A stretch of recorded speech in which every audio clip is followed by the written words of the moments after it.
Գյումրիում ուսնեության կիսադատար հրապարակում Նիկոլ Փաշինյանը առերեսվեց այն իրականությանը, որ այլևս ժողովարդապետին մերժում են գրեթե բոլոր տեղերում։ Խնդրեմ այս մասով ձեր տեսակետը եւ այդպես նաեւ Աննա Հակոբյանը։ Գիտեք, 6 ամիս առաջ բացվել էր աշտարակ Գյումրի ճանապարհը, որի 70%-ը կառուցվել է մինչև 18 թվականը։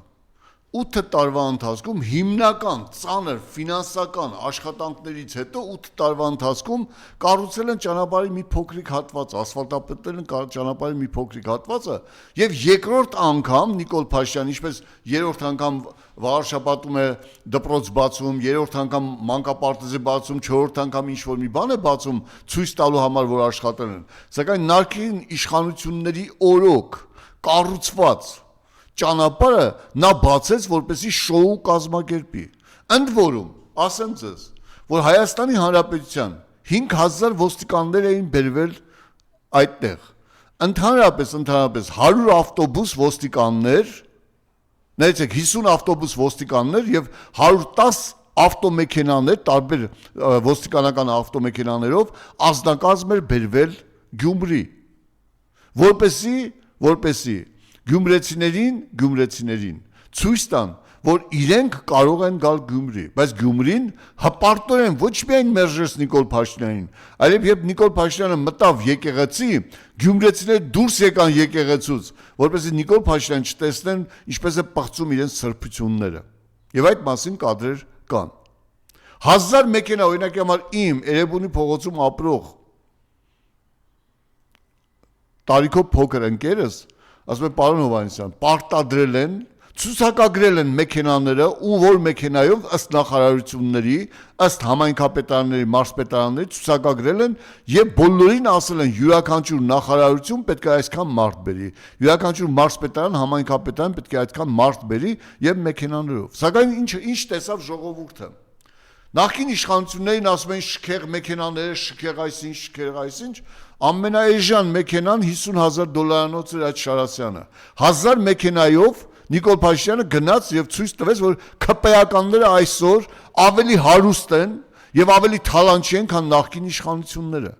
Սակայն որպեսզի այդ ամբողջ ողբերգությունը դուք տեսնեք, խնդրում եմ, նայեք այս կադրերը։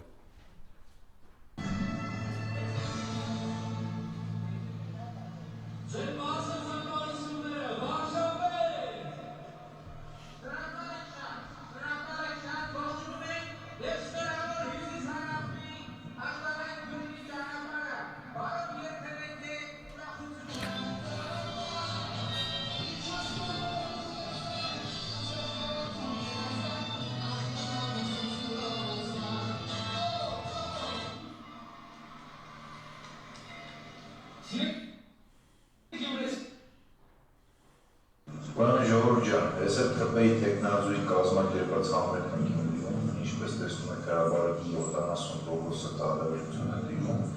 իսկ մնացած 30%-ի կեսը ոստիկաններ են, կեսն են իրար հետ եկած ժողովուրդն են, եւ սա վառ պատկերն այն ամենի, որ նա այլևս Գյումրիում չունի լեգիտիմ իշխանություն։ Եվ մենք բոլորս կարող ենք նրան մերժել առաջիկա ամրություններում։ Տեսնում եք գյումրեցիների իրական պատկերը, ամբողջ հրապարակը լցված է ոստիկաններով եւ 5000 ոստիկաններ, միայն ոստիկանական համազգեստով 5000 ոստիկան։ Մի 1000 ոստիկաններ քաղաքացիական համազգեստով ծառայություն են իրականացրել։ Այսինքն այս հրապարակում 6000 ոստիկան է եղել։ Մնացածը 1000 մեքենայով 3000 մարդ են բերել։ Գյումրեցի, ոչ մի գյումրեցի համարյա թե չի եղել։ Այնտեղ կային Ախուրյանի համայնքի այս Աշոցք է կոչվում, այդ համայնքի ղեկավարի զոնքանչն ու աղջիկներին, հասկանում եք,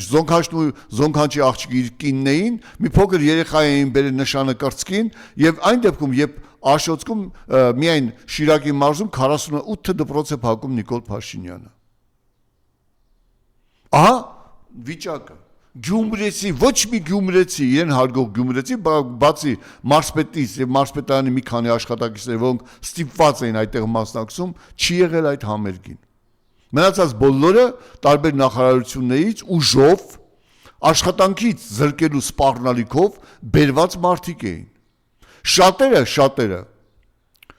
ուղղակի թաքցնում էին իրենց հայացքը։ Բայց ես ուզում եմ մի ուրիշ բանի անդրադառնալ, սիրելի քաղաքացիներ, ինձ համար այնքան սարսափելի չի Նիկոլ Փաշինյանի այդ պայծվածքը, որքան սարսափելի է, հասկանում եք, սարսափելի է այն դառը իրականությունը, որ այդտեղ գտնվում էին ուջանանցիները դիմավորում են Նիկոլ Փաշինյանին եւ Թալինից, Արթիկից կոնկրետ, Արթիկից մարդիկ կային այդտեղ, որոնք խոսում էին Սասուն Մուշի բարբառով։ Ես ուզում եմ ասեմ, որ դուք եղեռնազարկ ժողովրդի արյունապիղծ ժառանգներն եք։ Նիկոլ Փաշինյանը ձեր նախնիներին կոտորված նախնիներին տանջամար նախնիներին մեղադրեց, որ եղեռնի մեղավոր իրենք են եղել։ Իրենք են հրահրել եղեռնը եւ իրենք են մշակել եղեռնի մեխանիկան։ Թուրքերը կապ չեն ունեցել այդ եղեռնի հետ։ Եվ երբ դուք ուջանանցիներ Նիկոլ եք դիմավորում, ես թքել եմ ձեր պատվի, նամուսի եւ արյան հիշատակի վրա։ Դուք ինքներդ թքեցիք ձեր պատվի, հիշատակի արյան վրա։ Այսինքն Նիկոլը ճիշտ է արել ասել, որ դուք եք մեղավոր եղել, կոտորվել եք ու փախել եք Հայաստան։ Դուք ապացուցեցիք Նիկոլի ճշտությունը Նիկոլ դիմավորելով։ Հասկանում եք ինչ եք անում դուք։ Այն ցինիկը, որ լրագրողին կոպտում է, դու իրավունք չունես Սասունցու մշեցու ժառանգ կոչվելու։ Եվ գիտեք ինչն է, երկուշաբթի օր ինձ հրավիրել էին միտեղ երեկույթի։ Երբ Քոչարի Սասունի Քոչարին հնչեց, մի քանի օքի դուրս եկան ու արգելեցին հնչի դա։ Ասեն դուք դավաճանների ազգ եք։ Այդ ստից Սասունցու պարչ դնեք էստեղ։ Սասունցին չի գնա անտեղ Նիկոլ Դավաճանի հող հանձնողին դիմավորի։ Ու արգելեցին առաջին անգամ կյանքում արգելեցին Քոչարին, Սասունի Քոչարին, որպեսի հնչի։ Ասել է, որ ձեր նախնիները հիշատակը դուք չեք պահում։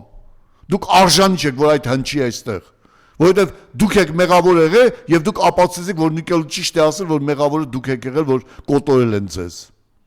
Ես ապշեցի ուղղակի, բայց մարդիկ արգելեցին Սասունի Քոչարին։ Իհարկե ես դա սխալ եմ համարում։ Դա մեր պատմական արժեքն է, Սասունը, Սասունի ապստամբությունը, Մուշի կռիվները, դրանք մեր պատմական արժեքներ են։ Նիկոլը անցողիկ է։ Այն մի քանի կիսագրագետ, մի քանի հազար կամ մի սեղան գցելու համար Նիկոլին դիմավորողները, դրանք Սասունցի մշեցի չեն։ Դրանք իրենց գենը կորցրած ոչնչություններ են։ Դրանք ազգ չեն։ Ինչպես Նիկոլն է նշել այդպիսիներին, դրանք շուն ու շանգյալ են։ Նիկոլը ձեզ շուն ու շանգյալ է անվանել։ Մարդիկ ժեխ են ձեզ անվանում, որովհետև իրականում է ազգի հպարտությունը, ինքնորոշումը կորցրածը չի կարող հպարտ լինել։ Չի կարող հպարտ լինել։ Ես ուզում եմ անդրադառնալ նաև մի շատ կարևոր հարցի։ Այն որ հյուսիս-հարավ ճանապարհի աշտարակ Գյումրի հատվածը կառուցված է եղել նախկին իշխանությունների օրոք, միթե գյումրեցիները կամ մարդիկ, ովքեր գնացել են այդ ճանապարհով, չեն տեսել, որ այն բետոնացած ճանապարհը, որը տասնյակ կիլոմետրեր կար, մնացել է այնտեղ մի փոքրիկ հատված մինչև Գյումրի, ինքն էլ հողային աշխատանքներ, ծանր աշխատանքները կատարված էր, մնացել էր թեթև ասֆալտապատման աշխատանքներ, այսինքն 70% այդ ճանապարհի կատարված էր։ 8 տարվա մեջ կատարեցին, ընտրություններից առաջ մի անգամ բացել էին, երկրորդ անգամ գնացել են բացել։ Եվ գիտեք ինչն է հետաքրքիր, որ այդ ճանապարհը կառուցվել է նախկին իշխանությունների օրոք, բայց նկարությունը տեսեք ինչ ճանապարհ է, ես գնում եի Ախուրյանից այդ ճանապարհով, տեսեք ինչ ճանապարհ է կառուցվել։ Գիտեք ինչ կա, քարոզչական հիմարություն։ Բայց ամենագլխավորը Նիկոլը, որ վիրավորում է հայ ժողովրդին, ընտրողներին շուն ու շանգյալ է անվանում, ժեխ է անվանում եւ այլն, հասկանում եք, ազգային ժողովում Սերյան Օհանյանը բացեց եւ մերկացրեց Նիկոլ Փաշինյանի եւ ԿՊ-ական падգամավորների դավաճանությունը, ստորությունը։ Երբ Նիկոլ Փաշինյանը Ղարաբաղցի կնոջն ասում է փախածներ, Սերյան Օհանյանը մի շատ ճիշտ արտահայտություն արեց։ Կռվում է պետությունը, որը բանակի ղեկավարն է։ Երբ Նիկոլ Փաշինյանը այլ ոչինչ չունի մեղադրելու, արդեն բոլորին մեղադրել է, մնում էր գեներալներին փախած անվանել, Սերյան Օհանյանը շատ կտրուկ հակադարձեց իրական զինվորական փաստերով, ասելով, որ Պաշտպանության բանակի պաշտպանության գոտի 283 կիլոմետր է եղել, 267-ը մի ամիս պահել են,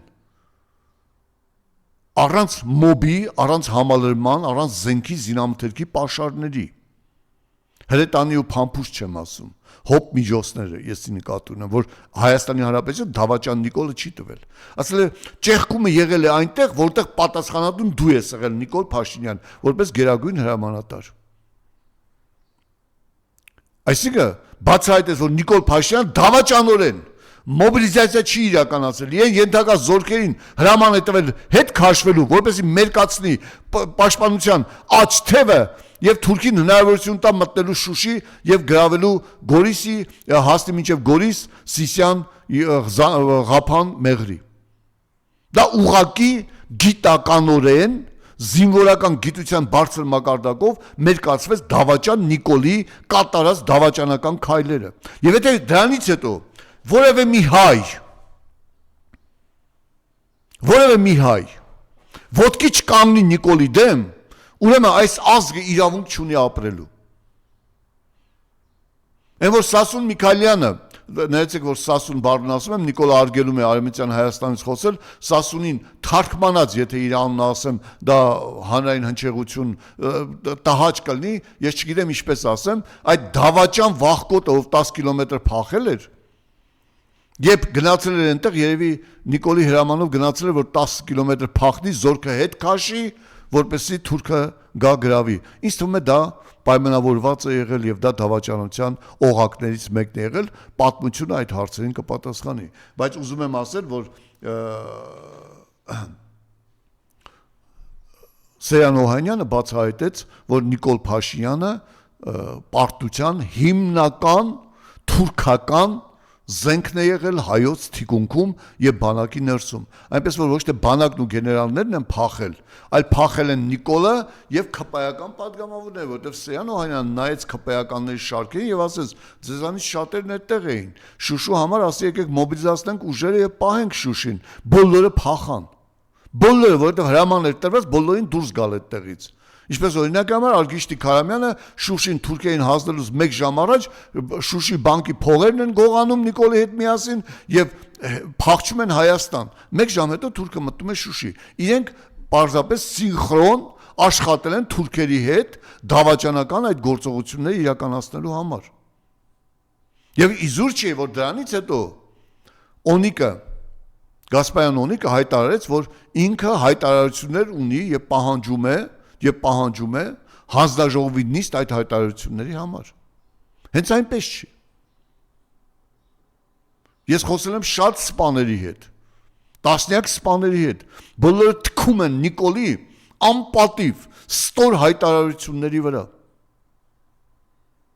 Վերջին հաշվով Ալիևը հայտարարեց, որ 10,000 դասալիկ է եղել, Աննան Նիկոլը հայտարարեցի 11,000 դասալիկ է եղել, դասալիկության համար ընդամենը մի քանի քրեական գործեր կան։ Այդ էլ հələ չեն կարողանում մեղադրանքը ապացուցել։ Այսինքն դասալուկություն չի եղել, եղել է դավաճանություն։ Դիտմամբ ամրակուր պաշտպանական գոտու քայքայում Նիկոլի եւ նիկոլական տականքների կողմից, դավաճանների կողմից։ Պայմանավորված հանցագործ համաձայնությամբ, որը կոչվում է դավաճանություն։ Ահա թե ինչ է եղել։ Եվ Սերյան Օհանյանը, Նիկոլը, որ ասում է Ղարաբաղ, ասեց, որ բանակը չի պարտվում, բանակը չի կռվում, պետությունն է կռվում։ Իսկ պետության ղեկավար Նիկոլ Փաշինյանն է եղել։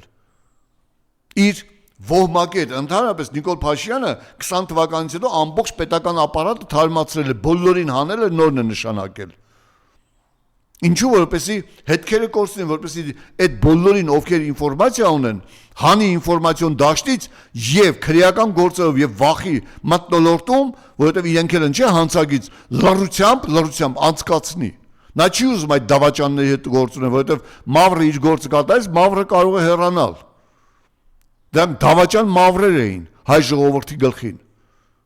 Իսկ Նիկոլը հեռացավ, այնքան բան է բացվելու, այնքան լուրջ, գիտակից, հանձնաժողովներ են ստեղծվելու։ Եվ ոչ միայն այդ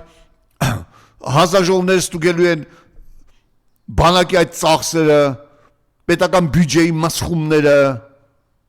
պետական պարտքը, որ Հայաստանի Հանրապետություն չի մտնում, առողջապահության 110 միլիոն դոլարը, որը Հայաստան չի մտել, որ միջազգային բանկից վարկ են վերցրել։ Այդ բոլորը աուդիտներով բացահայտվելու է։ Օրինակի համար ես ուզում եմ բերել մի փաստ։ Սիրելի հայ ժողովուրդ, հիշում եք Նիկոլ Փաշինյանն ասում էր, մեր երկիրը չի կարող 10,000-ով բանի թոշակը բարձրացնել եւ այլը, եւ երբ ինքը 100 միլիարդ դրամի պարգևավճարներ բաժանվեց մի տարվա ընթացքում, հասարակական բունտ բարձրացավ եւ որպեսզի հասարակությանը խափի, որպեսզի ցածր մտածողությամբ կենսաթոշակառուներին խափի, նա բարձրացեց 10,000-ով կենսաթոշակը։ Բայց գիտեք ինչ, ես բերեմ փաստ։ Հաճախ մի քանի նիկոլական թուրքական թերմացքներ կան, թերմաց բառը Նիկոլն է օգտագործել, ես դրա համար իրավունք եմ ունենում օգտագործելու, թերմացք բառներ կան, այլասերված նիկոլականներ կան, դա Նիկոլ Փաշինյանի բառապաշարից եմ ես վերցրել, հանրային բառապաշարից եմ վերցրել, այլասերված նիկոլականներ կան, ովքեր ասում են Նիկոլը չի թալանում, Նիկոլի թալանը, պալատները, այս դպրոցն են, այդ բան են, այս կոմենկոմ։ Եկեք բացահայտենք մի բան, 2025 թվականի սեպտեմբերին Արտակ Ասրյանն է վերցրել, ես կասեմ որտեղից է վերցրել Foundation Tubal Injected իրավապաշտպան ամերիկյան կազմակերպությունը լրագրողական հետաքննություն է իրականացրել Հայաստանի Հանրապետության Նիկոլի ընտանիքի կոռուպցիայի մասին։ Եվ այդ կոռուպցիայի սխեման հետևյալն է։ Ուրեմն Մարիամ Փաշինյանը եւ Դիանա Արզումանյանը, ով նիկոլական է եւ մի քանի նախարարություններում այսպես միջոցառումների կազմակերպիչ է եւ այլը, 2025 թվականի սեպտեմբերին Astlix ընկերությունն են բացում, ծառայություններ մատուցող ընկերություն, ընդհանրապես ծառայություններ է մատուցում այդ ընկերությունը եւ հիմնադրամի 50%-ը Նիկոլ Փաշինյանի դստերն է Մարիամ Փաշինյանին։ Եվ արդյոք Կրթության գիտության նախարարությունը, բարձրագույն տեխնոլոգիաների նախարարությունը եւ առողջապահության նախարարության ֆոնդից հանկարծ 150 միլիոն դոլար է փոխանցվում այդ նորաստեղծ կազմակերպության, ընդ որում փոխանցվում է մարտ ամսին, մինչև մարտ ամսին 2026 թվականին։ Կոնկրետ առողջապահության նախարարության ֆոնդից 80 միլիոն դոլար է փոխանցվում։ Եվ կոնկրետ կրթությունը նորաձև է, հիմնադրամից 16 միլիոն դոլար է փոխանցվում։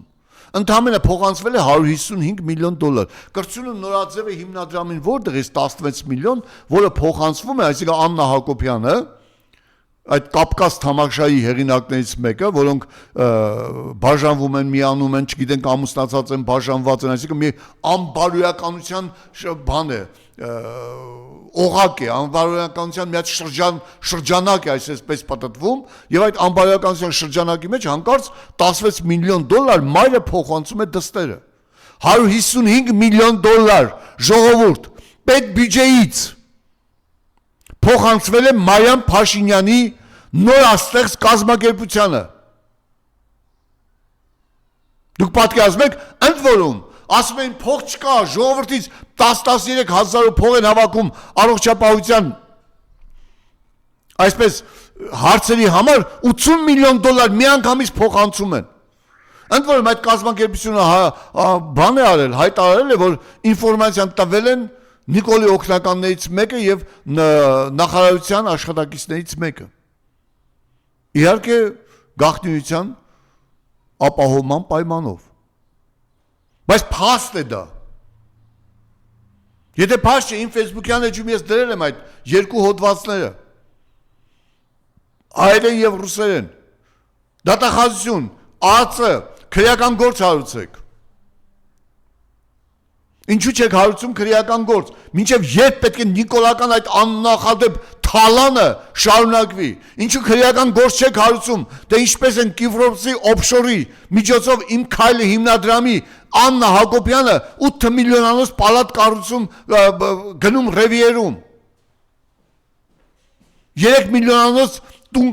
գնում Մարսելում։ 17 միլիոնանոց դոլարանոց տուն գնում Կանադայում։ Օհայո նահանգի օֆշորի միջոցով։ Եվ Արսինե Խանջյանին կանչեք հարցաքննության, թե որտեղից այդ 17 միլիոնանոց տունը Նիկոլ Փաշինյանին։ Հետո ասում են Նիկոլ Փաշինյանը տներ չունի, պալատներ չունի, իրեն պալատները այդ ներկված մանկապարտեզներն են, ներկված բաները։ Եվ ամենասարսափելին, ամենավիրավորականը այն է, որ այդ գարշահոտ տականքը ազգային ժողովում հայտարարում է, որ դուք ուզում եք անգրագետ լինեն դպրոցներում, այսինքն դպրոցում տեսեք ինչքան տականք է, Արցախը հանձնեց, ասես խաղաղություն են բերում, որը մինչև հիմա խաղաղություն չէ, խարդախություն է։ Այլ դպրոցը փակում են, որպեսզի երեխաները կրթվեն։ Ոչինչ որ տականք, այդ գյուղական ցեխեր դպրոցներում հանճարներ են ծնվել։ Նիկոլ Փաշինյան տականք, դու փակում ես Լորի դպրոցը, որ հանճարը Համոսարյան է տվել։ Ցեխոտ Ախրատյանի դպրոցում պրոֆեսոր Մորուս Հասրատյանը ծնվել։ Մելիք Բախշյանը գյուղական դպրոցում է ծնվել։ Մեր հայ մեծերի մեծ մասը գյուղերից են եղել։ Ցեխոտ գյուղում մարշալներ են ծնվել, դաստիարակվել, մեծացել։ Եվ ինքան անբարերական ես, գյուղացուն ասում ես, որ 10 կիլոմետր թող երեխատ գնա դպրոց, ինչով պետք է երեխան գնա դպրոց։ Այդ երեխուն ինչ ես դու ժամանակից զրկում, դպրոցից զրկում։ Ես միշտ բերել եմ և բերում եմ, Սալվարդի դպրոցը փակվեց, ընդ որում մի քանի քպեական տականքներ սրբատաշ Սիսյանի բազալտով կառուցված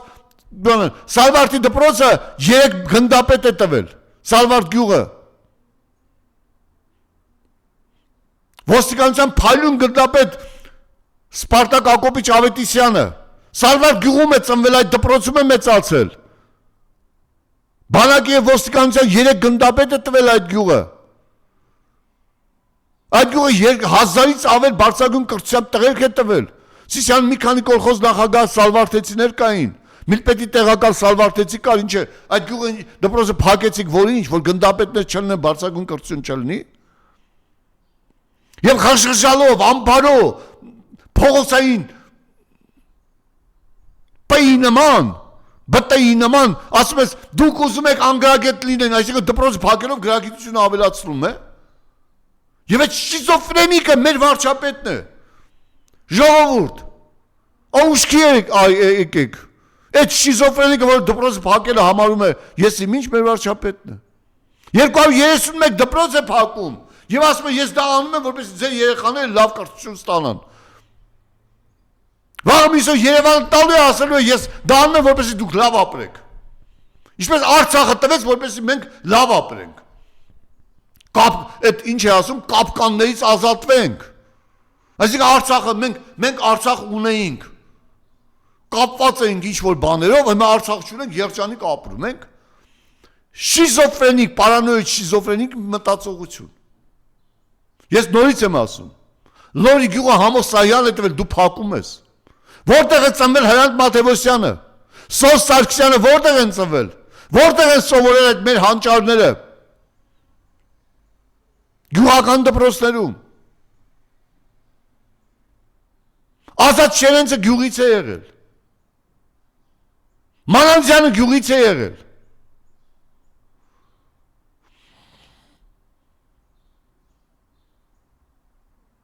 Եվ այդ ոչնչությունը, այդ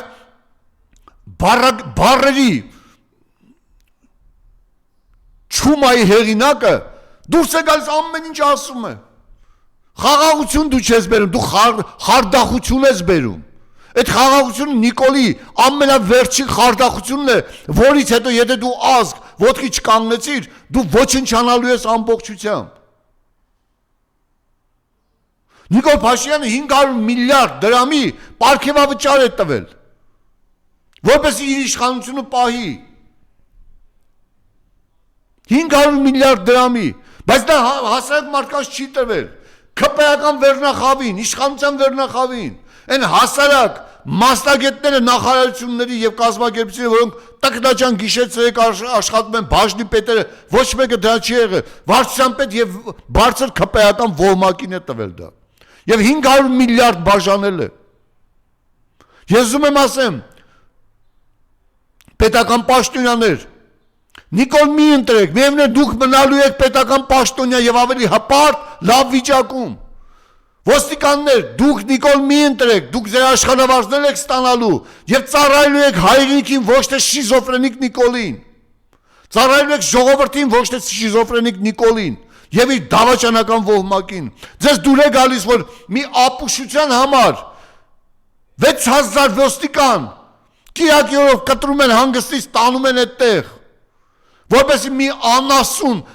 փայտիկներով խփի դահոլին եւ իր բերած մարդկանց ծափահարություններին արժանանա։ Իհարկե դուք մնալու եք ծառայելու ոստիկանները, որտեղ ցանկացած երկրին իրավապաշտպան կառույց է պետք, ոստիկանություն է պետք։ Ձեր նման պրոֆեսիոնալներին դուք ինչքան էլ այսօր ծառայում եք տականքի, դավաճանի, ստորի, միևնույն է ձեր մեջ մարդը չի մահացել։ Իհարկե բացառության մի 5% կան, որոնք պետք է քրեական պատասխանատվության ենթարկեն իրենց կատարած հանցանքների, ոստիկանության մասին օրենքի խախտումների համար։ Նույն դատավորներ, դատախազներ։ Մեծ մասամբ դուք նորմալ մարդիկ եք։ Բանակի սպաներից մեկը իմ ընկերներից ասել է, դե այսօր 2 տուն եմ գրվել, այսքան փող եմ ստանում, բա հետո ոնց կլինի, եթե ես այդ չանեմ։ Այսինքն բանակը այնպիսի վիճակում է հասել, որ սպան մտածում է տների մասին ու գնդապետ է դարձել այդ սպան։ Հասկանում եք։ Ես ուրիշ սարսափելի փաստ ասեմ։ Երբ ռազմական ինստիտուտը կառուցվեց, ռազմական ուսումնարանը կառուցվեց, դա համահայկական հիմնադրամի փողերով Վազգեն Սարգսյանի մեծագույն նվաճումն էր դա։ Շատ դժվար ուղի անցավ այդ ռազմական ուսումնարանը, ինստիտուտը, համալսարանը, հիմա ակադեմիա են դարձրել։ Բայց Հայաստանի Հանրապետությունը միակ հանրապետությունն է սովետական միությունում, որ ռազմական ուսումնական հաստատություններ չուներ։ Բայց սպարապետ Վազգեն Սարգսյանի ջանքերի շնորհիվ, Սերժ Սարգսյանի, Ռոբերտ Քոչարյանի ջանքերի շնորհիվ այդ կառույցը կայացավ։ Այդ կառույցը իր մեջ կրում էր մեր բոլոր հաղթանակներն ու պարտությունները։ Եվ ստեղծվեց թանգարան։ Ես լինելով ռազմական ինստիտուտի պետի տեղակալ, ռազմական ինստիտուտի ֆակուլտետի պետ, ես 3 պաշտոն եմ ունեցել ռազմական ուսումնական կառույցում։ Ես ասեմ ձեզ, որ մենք ունեինք հիանալի թանգարան ունեինք, որը ուներ մեր մարշալների անկյունը, ադմիրալ Իսակովի անկյունը, ուներ մեր փառքի անկյունը, Արցախյան հազատամարտի անկյունը, եւ 2 օր առաջ ես պատահաբար իմացա եւ գնացի տեսա, որ փառքի անկյունը, Արցախյան հազատամարտի անկյունը ոչնչացրել են։ Մոնթե Մելքոնյանի հագուստը, որը մասունք էր այդ թանգարանում, այսօր թանգարանում չէ։ Թե որտեղ է չգիտեմ, ասում են Պապիկյանի հրամանով այրվել է, ասում են, չեմ կարող ասել։ Մեկ ուրիշն էլ ասում է, որ այն գտնվում է ինչ-որ մեկի պաշտոնյայի կաբինետում դրած։ Փակված, որ ոչ մեկը չտեսնի։ Բայց ես հավատում եմ, որ այրած կլինեն Մոնթեի, որովհետև թուրքերի պահանջն է դա։ Ես ուրիշ բան ասեմ։ Իհարկե Ժաննա Անդրեասյանը 231 դպրոց փակելուց հետո Հայաստանի Հանրապետության կրթական համակարգը ոչնչացնելուց հետո չէր կարող անել մի բան, որը ավելի զարհուրելի լինի, քան ինքը արել է։ Բայց տեսեք, որ նիկոլականների վատ արարքների սահմանը անգամ սատանան չի կարող գծել։ Անգամ դժոխքը չի կարող գծել։ Ժաննա Անդրեասյանի հրամանով ռազմաբժշկական ֆակուլտետի փառքի անկյունը ոչնչացվել է։ Փառքի անկյունը ոչնչացվել է։ Այն դեպքում, որ պատերազմները ցույց են տվել, որ մեր ռազմական բժիշկները հրաշքներ են իրագործում։ Հրաշքներ։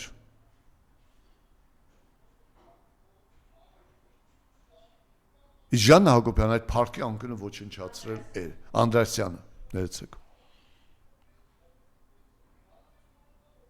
Պետրոս, որ ասում ես բախտի տերը թաղեմ, ու կնոջդ այդ միլիոններ ես թալանում, Պետրոս ոնց ես ապրելու, պատասխան ես տալու մի օր, քո և տիկնոջդ արածների համար, պատասխան ես տալու, այն սարսափելի բաներ է կատարվում, այն սարսափելի բաներ են կատարվում, ես մեկը կա, լրագրող է, թե ինչ է, առանց կրթության, մոտենում են սրան նրան և ստորացուցիչ հարցեր է տալիս և մարդում, որի իշխանության 10 տարիների ընթացքում բանակում ընդամենը 92 մարդ է մահացել, մարդասպան է անվանում, մարդ, որի թիկնապահները ծեծելով մարդ էր մահացել, բոլոր 4-5 թիկնապահներին և ծառայողներին հեռացրեց աշխատանքից ու դատվեցին, իսկ ես ուզում եմ հարց տալ, ինչու են ոստիկանները ծեծելով սպանել հայ կնոջ ապրիլի 7-ին, 2026 թվականի ապրիլի 7-ին Հայաստանի Հանրապետության ոստիկանները և քննիչները մտել են 44 օրյա պատերազմի հերոսի տուն և սկսել են ամենակոպիտ օրենքի խախտման, առանց նկարահանման, որի իրավունքը չունեն առանց նկարահանման զննում իրականացնել որևէ մեկի տանը։ Սկսել են ծեծել ու ջարդել ընտանիքի անդամներին։ Կոնկրետ Արման Առաքելյանը եղբոր համար մտել են տուն, մայրը փորձել է պաշտպանել իր որդուն, մորը բռունցքներով հրել են, գցել են գետնին, բռունցքներով, չեն հարված է, հրել են, հիմա նա նոր ձև է, հետքեր չթողնելու համար բռունցքով հրում են, կամ բռունցքով դրած ճնշում են, տանից գտել են մեկ փամփուշտ և 1 գրամ կանեփան նման զանգված, փամփուշտը տղան ասել է պատերազմից մասունք է բերել եմ, կանեփան նման զանգված այդ տանը հայտնվել է, ոստիկանների հայտնվելուց, հրմշտելուց քաոսից հետո, բայց արդյունքում այդ մորը շտապօգնությամբ տեղափոխել են հիվանդանոց, աղիքների ոլորումը լինում է հարվածներից, ճնշումներից, անմարդկային ճնշումներից և օպերացիայի ժամանակ այդ կինը մահացել է։ Այդ մասին գրում է թերթը, Նինա Խաչատրյանը սպանվել է Նիկոլի ոստիկանների կողմից։ Մինչև այդ իր որդին հայտարարում է, որ իր մայրը ոչ մի հիվանդություն չի ունեցել և որովայնից ոչ մի գանգատ չի ունեցել։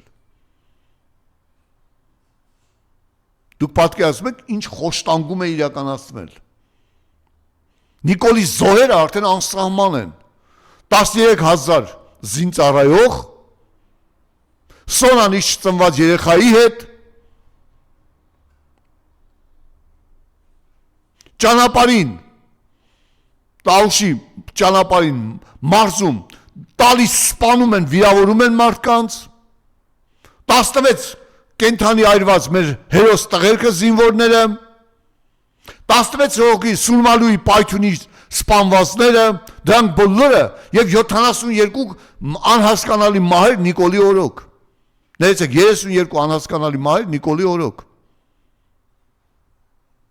Ահա Նիկոլի Արյան ճանապարհը։ Ոստիկաններ, դուք ինչ իրավունք ունեք մորը հրմշտել։ Ոստիկանության մասին օրենքում գրված է հարգալից վերաբերմունք Հայաստանի Հանրապետության քաղաքացիների նկատմամբ։ Դուք ինչ իրավունք ունեք բռունցքներով հրելու մարդկանց, կնոջը։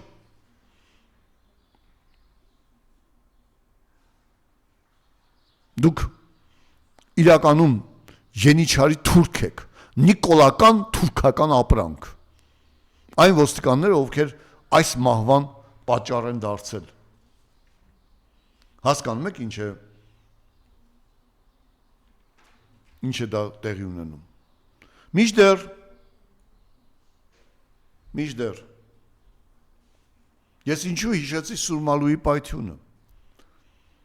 որովհետև Սուրմալույում տների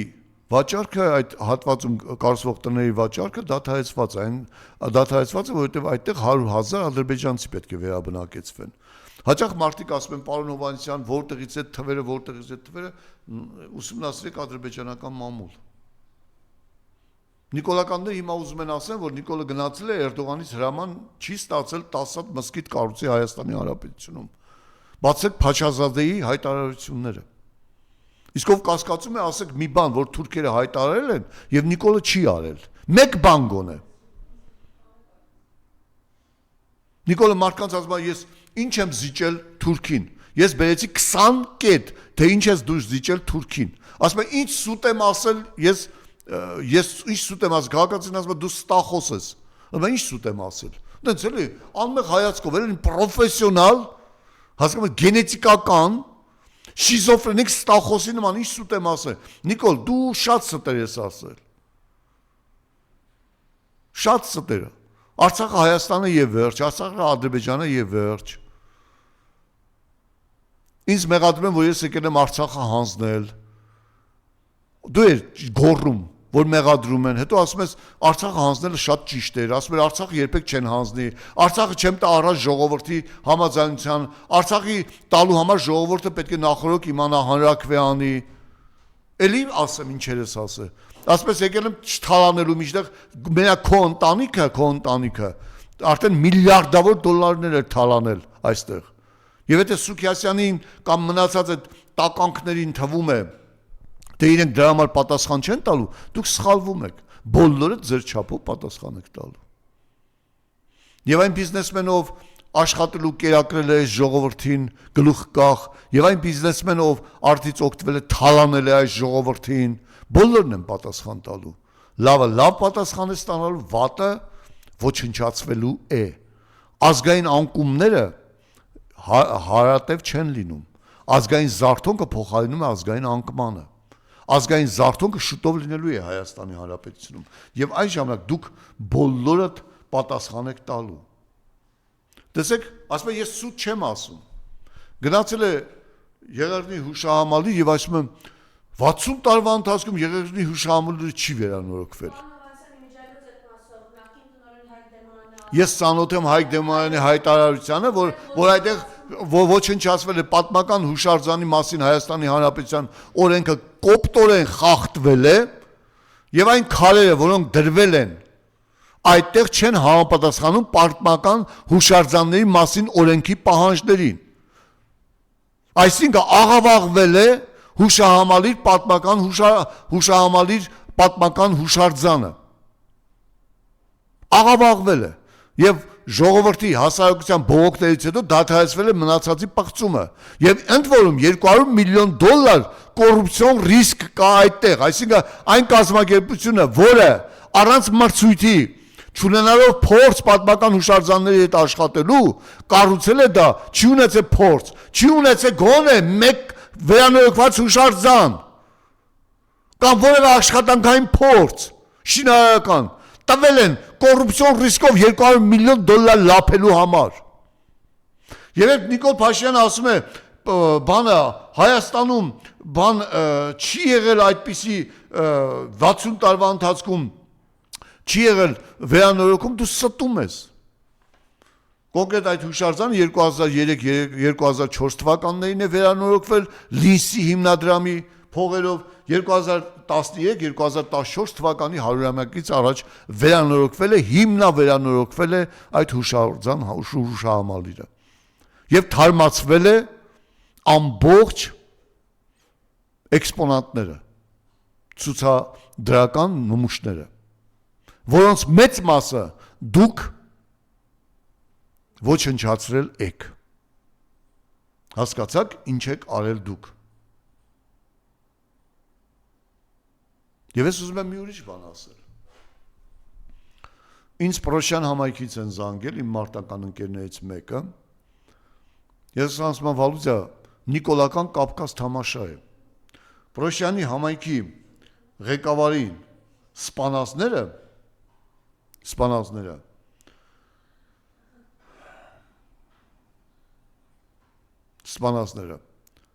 որոնց ասին իրենք են կրակել, իրենք են սպանել,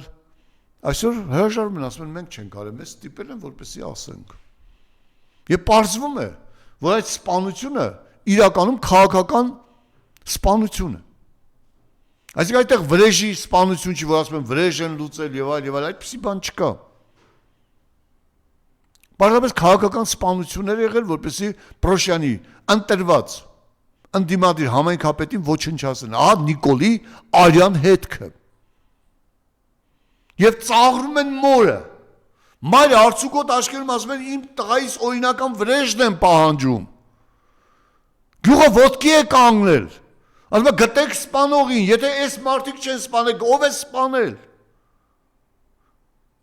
Մի տարի քաշքաշ արեցիք, քննություն արեցիք, ով է սպանել։ Հա ժողովուրդ ջան, Սուրմալիի 16 զոհերի այդ պայթյունը, ուղղորդված պայթյունը, որը պիրոտեխնիկայի հետ ոչ մի կապ չուներ, մարդկանց սպանելու համար, որպեսզի տարածքում սկսեն շինարարություն անել, վախեցրեն այդ սպանությամբ հայի արյուն թափելով, սեփական ընտիրոջ ասին քո նկատմամբ քրեական գործ կհարուցենք, դու այդ տարածքը վաճառի գերզոներին, որպեսզի շենք կառուցեն թուրքերի համար։ Ուր է այդ քրեական գործը, այդ մարդկանց արյան պատասխանը ով պետք է տա։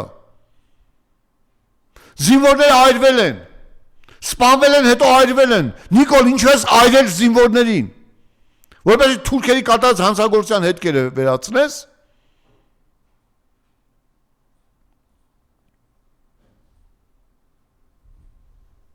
Եվ երրորդից վերջին ուզում եմ անդրադառնալ Արտուր Աբրահամին։ Գիտեք, հիշում եք այս ամբիոնից, երբ մեր Արտուրը սպիտակ արջը գնաց եւ սեղմեց Նիկոլ Փաշինյանի ձեռքը, ես այստեղ ասացի դու հզոր էիր, դու ոչնչացրեցիր քո հեղինակությունը։ Եվ այդ ձեռ սեղմումից հետո արդեն Արտուր Ալեքսանյան անունը ոչ ոք չի տալիս, չի հիշում, եւ հայ ժողովրդի համար ինքը արդեն ոչնչացված կերպար դարձավ։ Նույնը Արտուր Աբրահամին, բայց որպեսզի Արտուր Աբրահաման, քեզ խոստացել են Գագիկ Ծառուկյանից հետո դնել օլիմպիական կոմիտեի նախագահ, դրա համար դու վաճառեցիր քո սպորտային պատիվն ու անունը։ Դու ինչքան փոքր եւ ոչնչություն ես։ Իսկ ինչու ես թվում, որ մարդիկ չեն հիշում, թե ինչպես էր դու նույն լպիրշ ստորաքարշությամբ սողում Քոչարյանի ոտքերի առաջ։ Այսօր քեզ խոստացել են օլիմպիական կոմիտեի նախագահ, սողում ես, դու ամոթ քեզ։ Մենք հիացել ենք քեզով։ Հիմա որքան հիացել ենք, տասնապատիկ հիասթափված ենք։ Եվ որպեսզի այդ ոչնչության, այդ սպորտային մեծության, բայց մարդկային ոչնչության իրական կերպարը տեսնեք, լսեք այս կադրը եւ հիշեք ինչ էր ասում Նիկոլ Փաշինյանը։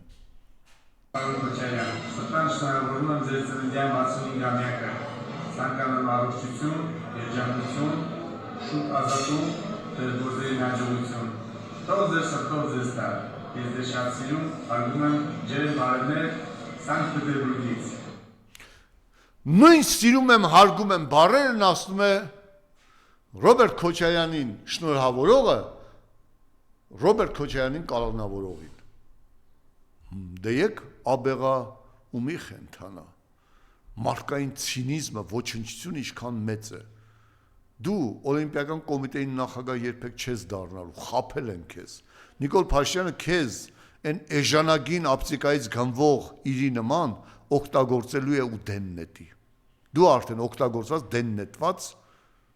ոչինչ ես։ Եթե վերջին հարց պարոն Հովհաննիսյան, Աննա Հակոբյանի առաջին պլան գալիս, դες ինչով էր պայմանավորված, հաշվառնալով որ ինքը գիտի իր հակառայտինգը, Նիկոլ Փաշինյանը ինչով է վստահ, այսինքն գալիք ընտրությունները կգնա անդրակեղծարարությամբ, թե ավելի սարսափելի բաներ։ Պարզապես հայտարարությունը, որ ենք իրար միասին չեն ապագա պատասխանատվությունից եւ բիզնես թալանի ապագա պատասխանատվությունից խուսափել են։ Նիկոլն ու Աննան թալանել են միլիարդավոր դոլարներ Հայաստանի Հանրապետությունից իրենց երեխաների հետ միասին, բացի ճշմարտության ասենք, բացի այդ համեստ խելացի իր տղայից, իրեն բոլորը թալանել են այդքանը եւ այդ թալանը անելու համար Աննա Հակոբյանը կասի ես ոչ մի կապ չեմ ունեցել թե Աննա Հակոբյանը որտեղից 16 միլիոն կրթությունը նորաձև է որպեսի փոխանցի իր աղջկան դա դեռ պետք է պարզվի բայց Աննա Հակոբյանը ապացուցեց որ լպիրշությունը ցինիզմը նորաձև է թալանը նորաձև է անբարոյականությունը նորաձև է բայց նորաձև է միայն Նիկոլի ընտանիքի համար ոչ հայ ժողովրդի համար